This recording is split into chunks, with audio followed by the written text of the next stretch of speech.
आज राजधानी दिल्ली की सड़कों पर केसरिया रंग देखने को मिला, जिसे अपने सिर पर सजाकर सड़कों पर हजारों सिख युवा उतरे और भारतीय जनता पार्टी के लिए अपना समर्थन व्यक्त किया।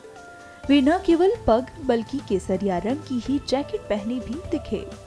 उनके हाथों में बीजेपी के बड़े बड़े झंडे दिखे, जिसे लेकर हजारों युवाओं ने दिल्ली की सड़कों पर बाइक रैली निकाली।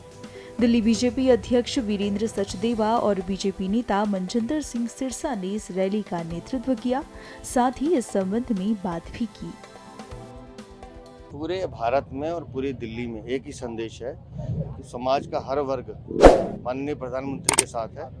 माननीय प्रधानमंत्री के नेतृत्व में जिस तरह से पिछले 10 सालों में विकास हुआ तो सबका एक ही मंत्र है, फिर एक बार मोदी सरकार। जी केजरीवाल कल आए, उन्होंने भगवान हनुमान जी के दर्शन करे, उसके बाद उन्होंने बड़े बड़े जो है स्टेटमेंट दिए बीजेपी के लिए, इंडिया लाइंस की बड़ाई करी, ये भी बोला कि जो सरकार है, जो बीजेपी है, वो ऑपोजिशन को निपटा देना चाहती है। भ्रष्टाचारियों की जमात, अगर सारे चोर इकट्ठे होकर शोर मचाएंगे तो भी चोर चोर ही रहेगा।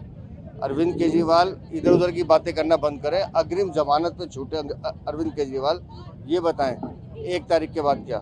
एक नौजवानों ने, एक यूथ ने बाइक राइड निकाली है और इस रैली का पर्पस है कि हमारी सपोर्ट प्रधानमंत्री मोदी जी के लिए, we pledge our support to the honourable prime minister Narendra Modi, और उनके जो अथक प्रयास है कम्युनिटी के साथ खड़े होने के, कम्युनिटी को स्ट्रेंथन करने के, चाहे 1984 के कातलों को जेल में चुन चुन कर डालना हो, 1984 के पीड़ितों के साथ खड़े होना हो, या करतारपुर साहब का गुरुद्वारे के लिए कॉरिडोर बनाना हो, जो हिस्टोरिकल कॉरिडोर है दुनिया के अंदर, ये चाहे काम करने हो, चाहे गुरु गोविंद सिंह जी के बच्चों के नाम के ऊपर देश के अंदर एक दिन मनाना हो, वीर बाल दिवस राष्ट्रीय दिवस के रूप में।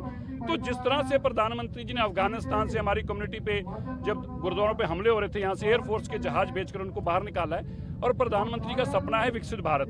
विकसित भारत तभी होगा जब हम सब साथ देंगे। तो 1947 से लेकर 2047 तक का जो पड़ाव है 100 साल का, वो विकसित भारत का हो, उसके लिए हमारी कम्युनिटी आज एकजुट होकर प्रधानमंत्री जी के साथ खड़ी है, उनके विजन के साथ खड़ी है, उनको स्ट्रेंथन करने के लिए। अरविंद केजरीवाल जी जब बाहर आए, मुझे लगता है कि कहीं ना कहीं 50 दिन वो जेल में रहे, इसका असर उनके दिख रहा है। उन्होंने आह्वान किया था कि सुबह जब वो हनुमान मंदिर पहुंचेंगे, पूरी दिल्ली वहां पहुंचेगी, वहां 40-50 लोग भी नहीं आए, तो इसलिए वो घबराहट में हैं, वो फ्रस्ट्रेटेड हैं, और ये बात हर बार बोलते हैं कि मेरी बात लिख लो, इतनी सीटें आएंगी।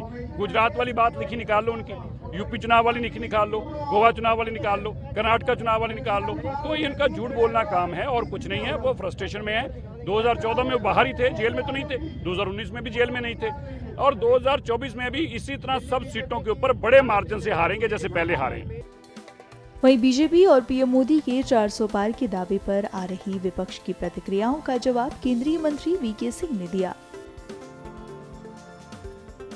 एक लोगों के अंदर संदेश देना है कि तीसरी बार मोदी सरकार पुनः आए और उसके अंदर सीख उनके साथ।